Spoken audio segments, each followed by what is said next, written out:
இரண்டாவது பெண்மணி தில்லையாடி வள்ளியம்மை. இவங்க சாதாரண பெண்மணி இல்லங்க. 16 வயதிலேயே காந்தியடிகளுக்கே ஊக்கம் கொடுத்த பெண்மணி. வள்ளியம்மை அவர்களுக்கு 16 வயது இருக்கும். அப்பதான் இந்த சுதந்திர போராட்டம் நடந்துட்டு இருந்துச்சு. அந்த நேரத்துல திருமண சடங்குகளுக்கும் வரி உயர்வுக்கும் எதிர்ப்பா போராட்டம் நடத்தினாங்க. வள்ளியம்மை அம்மா சிறையில அடைக்கப்பட்டு அவங்களுக்கு கடின உழைப்பு அங்க இருந்ததுனால அவங்களுக்கு ரொம்ப உடல்நிலை மோசமாகி காய்ச்சல் வந்துச்சுங்களாம். அந்த நேரத்துல ஆங்கிலேயர்கள் மன்னிப்பு கடிதம் எழுதி கொடு, உன்னை விடுதலை பண்ணிடுறேன், எங்களுக்கு எதிர்ப்பா இனிமேல் செய்ய மாட்டேன்னு சொல்லுன்னு சொல்லி கேட்டாங்களாம். அதுக்கு வள்ளியம்மை அம்மா என்ன சொன்னாங்கன்னா, என்னுடைய உயிரே போனாலும் என் தாய் நாட்டுக்கு எதிர்ப்பா உங்ககிட்ட மன்னிப்பு கடிதம் எழுதியே கொடுக்க மாட்டேன்னு சிறையிலே இருந்தாங்களாம். சில நாட்கள் கழித்து வள்ளியம்மை அவர்கள் விடுதலை ஆனார்கள்.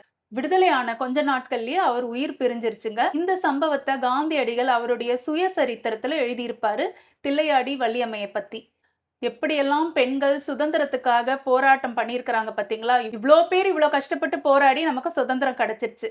நம்ப இப்போ அந்த சுதந்திரத்தை ஒழுங்கா பயன்படுத்திக்கிறோமா? நான் எல்லாரையும் சொல்லல.